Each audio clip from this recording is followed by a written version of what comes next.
Жалал-Абад шаардык кеңешинин депутаттары кече 15 ноябрда өткөн сессияда коомдук транспортко болгон төлөмдү көтөрүү маселесин карады. Кичи автобустарга 15 сомго көтөрүү демилгесин шаардык кеңештин депутаттары колдоп беришкен. 15 сом тарифти бекитип бериңиздерди өтүнөбүз. Маалым болгондой жөнөкөй жарандарга 15 сом, пенсионерлерге 8 сом, мектеп окуучуларына 5 сом деп колдоп беришкен. Бирок айдоочулар кече 15 ноябрь кечинде наразычылык билдирип, пенсионерлер менен мектеп окуучуларына жол акысын 10 сомго көтөрүлсүн деп чыгышты. Чыгарган токтомуна мына шаарда маршрускалар бардыгы наразы болуп, мына жерге митингге келишиптир. Бул маселени биз эртең коомдук уудан башкадан өткөрүп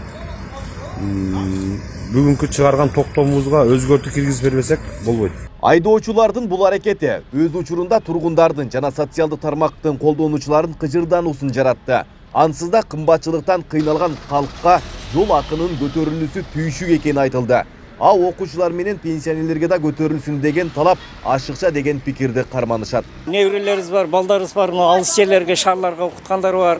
Эми кыйынчылык болуп калат да, үй бүлөгө эми иштеп пул таппасак, же бир жерде иш болбосо балдарга оор болуп калат да бизгечи. Эми 15 сомго көтөрүлгөн мына бензиндин наркына карап туура дейбиз. Бирок элдин көйгөйүн да ойлош керек. Биз только пенсионерлер. Эми бир үйдөн бирөө болсо майлы. Бир үйдөн кээде 5-өө, 4-өө келип окуйт. Алар үчүн көйгөй жаратып калат. Жалал-Абад шаардык кеңештин депутаттары азаматсыздар. Сиздер кымбаттата элек эмне калды? Шашылыңыздар. Эми кнопка баскычтардан арылабыз деп жатсак, Жалал-Абадта бааны көтөргөн депутаттар күйгүздү. Айдоочулардын эмес, элдин үнү маанилүү. Наразылар бусуңарды үйүңөрдүн бурчуна коюп алгыла. Учурда тараптардын пикирин эске алуу менен бул сунуш кайрадан коомдук талкууга коюлган. Ал эми шаар мэри болсо жүргүнчүлөрдүн пикирин эске алуу менен аракет көрөөрүн билдирди. Жол угушу өткөздүк.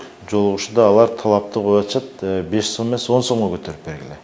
Пенсионерлерге да 8 сом эмес 10 сом көтөргүлө, жөнөкөй жарандар 15 сом кылып бергиле деген талапты коюп атышат да. Булардын талабын биз коомдук угуу коебуз дедик. Коомдон дагы сөз түрдө пикирин угушубуз керек. Эгер коом колдогон болсо, анда биз көтөрүп беребиз.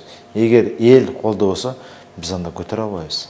Жалал-Абад шаардык жүргүнчүлөрдү ташуу агенттигинин жетекчиси Айгерим Абдыкарованын айтымында, акыркы 3 айдан бери жол акыны көтөрүү боюнча коомдук ургуларды өткөрүп жатышат. Күйүүчү майдын, автотетиктердин кымбаттаганы жол акыны көтөрүүгө түрткү болду дейт. Өзүңөр көрүп атасыңар, бүт барды кымбатчылык болуп атат. Водительдерде тоже бала чакасы бар. Алар дагы түшүнүп атат, что этсам кыйын болуп атат. Ну, буларга тоже какое-то условие тоже суранып атат. Жардам бергиле, биз кандай кылабыз? Берди 90% кредитте жүрүшөт балдарчы. Көтөрүлгөнгө жашамабыз баарын эле көтөрсүн деп атса керек. Бензиндер да күндөн күнгө көтөрүлүп. Негизи көтөрүлүш керекпи? Көтөрүлүш керек. Бар жок кымбаттады. Бензин көтөрүлдү, салаты көтөрүлдү. Азыр бир дөңгөлөгүн 7000 сом. 4 дөңгөлөгүн алыш үчүн ошондо эстөө 20, качта 30 миң алып атабыз. Биздин расход бар, балачканы багыш керек, анан той топур бар, анан сырткары кийим кылыш керек бир сири өзүбүзгө. Жалал-Абад шаардык кеңешинин депутаты Улкан Кожоева жол акысын 15 сомго көтөрүлүшүнө караманча каршы. Жалал-Абадты башка шаарларга салыштыруунун кажети жоктугун айтып, 10 сом бойдон калсын деген пикирин карманат. Жөнөкөй жарандарга 15 сомдон, ал эми болгону ошол мен ынанганым окуучуларга 5 сомдон, пенсионерлерге болсо 8 сомдон деп калтырылды. Биз аны эми колдоп беришти депутаттар, мен каршы чыктым.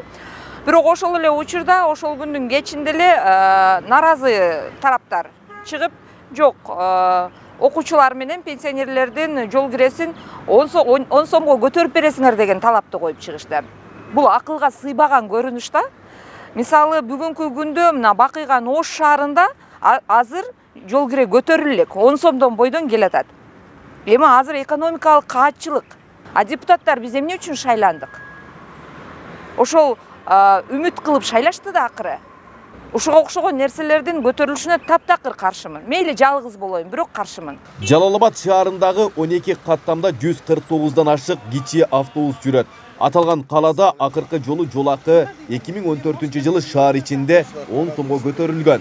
Учурда жол кире окуучуларга 5 сом, пенсионерлерге 8 сом, ал эми жалпы жүргүнчүлөргө 10 сом. Айбек Исабеков, Аскар Маматисаков, Регион.